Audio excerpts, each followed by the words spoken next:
Hello and welcome to another section in further mathematics. In this section we'll be looking at the topic sequence and series under the geometric progression. But before we move further, I would like us to review the previous lesson. Okay, welcome back. Thank you. For the past few lessons, previous lessons, we'll be saying things about the arithmetic progression. That's AP. We stated a lot on the formulas. We stated how to get sum of terms.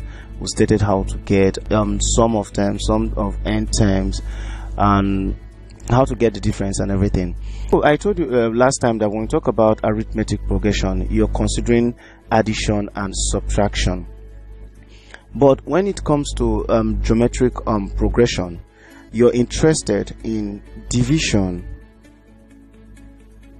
and multiplication. You're interested in division and multiplication when it comes to geometric progression. Now, what is a geometric progression? A geometric progression is a sequence generated by multiplying or dividing a preceding term by a constant number to get a term. This constant number is called the common ratio, designated by the letter R. When we talked about arithmetic progression, we're talking about common difference because our interest was focused on addition and subtraction. But in case of this geometric progression, we'll be considering the word ratio. We'll be considering the word ratio this time and no longer common difference. Now, let me clearly explain what this is talking about. For example, if you have numbers like, let me say 2, 4, 8, 16, 32. This is a very good example. Now let's see what is going on now.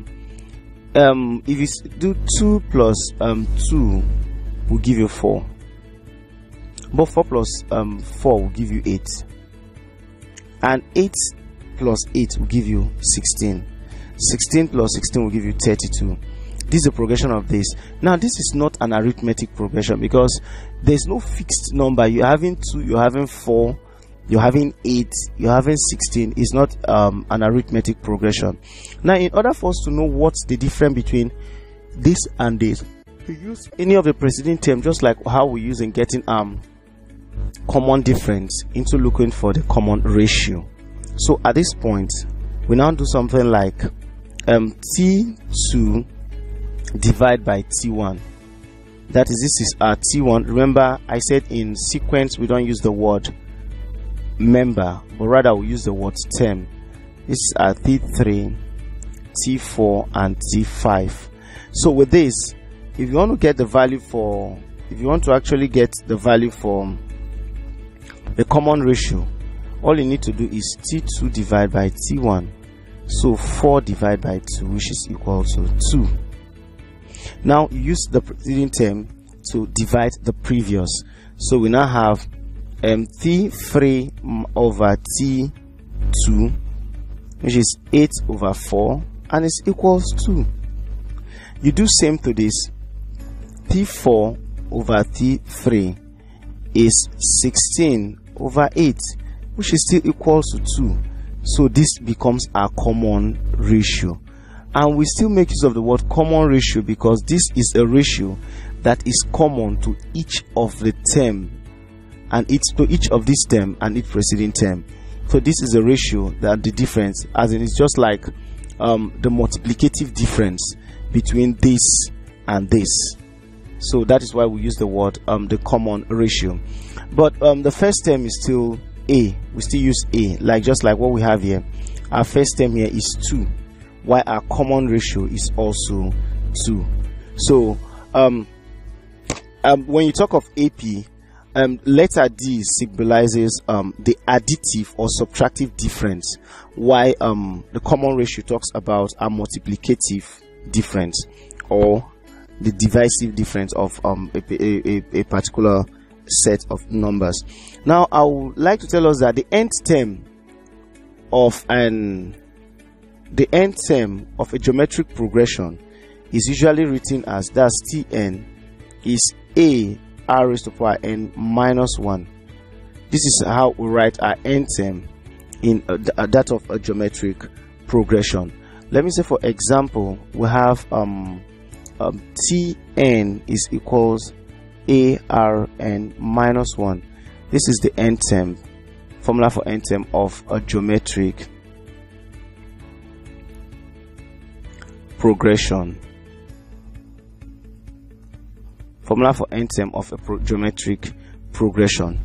Now we can use this in finding an nth term when it comes to any given progressive geometric progression. For example, let's do this.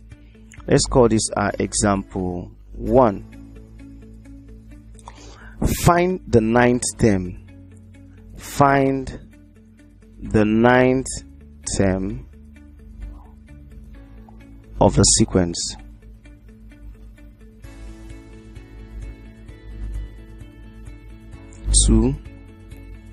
Minus 10, 50, the next will be minus 100.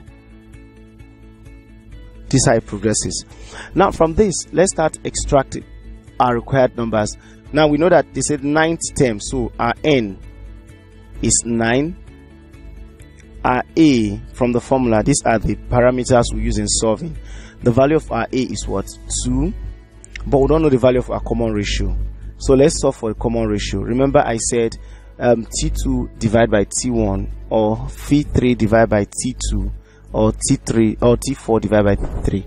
Whichever one you want to apply, you're free to go into that. So we now have, let's do T2 over T1, which is equal to minus 10 over 2 minus 5. And let's do that in the value of our T3 minus 250. Okay, let's do that r in the value of T3 over T2, which is equal to 50 divided by minus 10. We now have minus 5. So the value of our r is minus 5. So we now have our r as this, we have our n as this, we have our a as this. Now let's employ into our equation to get the 9th term. So the 9th term, T9, it now be equals, our a is 2 times the value of our r is what? Minus 5 raised to the power n is 9 minus 1. So is equal to 2 times minus 5 raised to the power 8. And you can bear with me that 5 raised to power 8, okay, this is now 2 times 5 raised to power 8 is 390,625. The value of our 5 raised to power 8. So our value becomes 2 times this 5 here is 0, here is 5, plus 2 times 4, 2 is 4, plus, okay, 5, 2, 1, 8, and 7. So our final value is 781250. So the value for the 9th term of this sequence is 781250. That's the value for the 9th term. I would like to say a very big thank you for you being part of today's lesson. But to refresh your memory on what we've just discussed, please, I would like you to take the test that will appear shortly on your screen. Do well to use this lesson note on the platform for better information on the topic we've discussed.